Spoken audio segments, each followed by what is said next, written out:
విశ్వ గారు సార్ నమస్తే సార్. నమస్తే సార్, నేను వెంకట్ ఎన్టీవీ సార్. సార్ నమస్తే సార్. మీరు మీ ఏ ఈవెంట్కైనా నందమూరి హీరోస్ని తీస్తుంటారు కదా, ఇదేంటి మరి సడన్గా మా బాస్ని పిలిచారు, నందమూరి కాంపౌండ్ నుంచి ఇటు వచ్చారు? కంపౌండ్లు మీరు వేసుకుంటారు, మాకున్న కంపౌండ్ ఒకటే, మా ఇంటి కాంపౌండ్. ఇక్కడ కంపౌండ్ ఏం లేదు, ఇండస్ట్రీ అంతా ఒకటే. And boss is boss. And మేము అభిమానించేటోళ్ళు ఉంటారు. అట్లా ప్రతిసారి మా కోసం ఉన్న వాళ్ళని ఇబ్బంది పెట్టి మాటికి పిలవం కదా.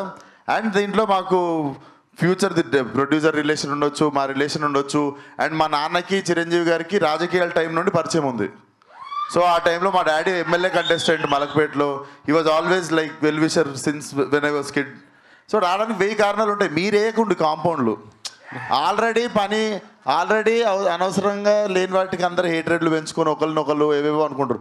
మీరు ఇంకా ఇట్లాంటివి డైల్యూట్ చేయండి, కానీ మీరు వచ్చి మళ్ళీ ఇంకొకటి పెట్టకండి మొదల. This is very clean place.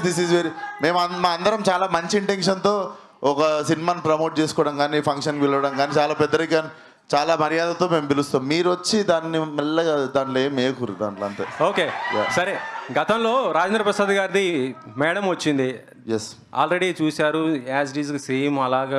ఇప్పుడు లైలా ఇలా చేస్తున్నారు. దానికి ఇక్కడ థియేటర్లో అంటే ఆ కెమెరాలు వెనక స్పేస్లో ఉన్నోళ్ళలో హార్డ్లీ నాకు తెలిసి 4-5 చూస్తుంటారు. 2 దశాబ్దాలు అయిపోయింది ఆ సినిమా వచ్చి. సో ఈ ఇప్పుడు అందరిని అదే క్యాసెట్ వేసుకొని చూడమందామా? వీళ్ళకు కొత్త క్యాసెట్ చేయాలి కదా. ఇప్పుడు సోషల్ మీడియా వీళ్ళ కోసం టీవీలు ఉన్నాయి, అన్నిలో వస్తూనే ఉంటుంది, అది రిపీట్ అవుతూనే ఉంటుంది. సార్ కామెడీ సినిమా వచ్చిందని నెక్స్ట్ కామెడీ సినిమా చూడమా? ఈ జానర్లో సినిమా వచ్చి 2 దశాబ్దాలు అయిపోయింది. రెఫరెన్స్ మీరు వాడుకున్నారంటున్నాను. రిఫరెన్స్ ఏం వాడలేదు సార్. నేను ఊహ తెలియని టైంలో చూసిన సినిమాలు అవి.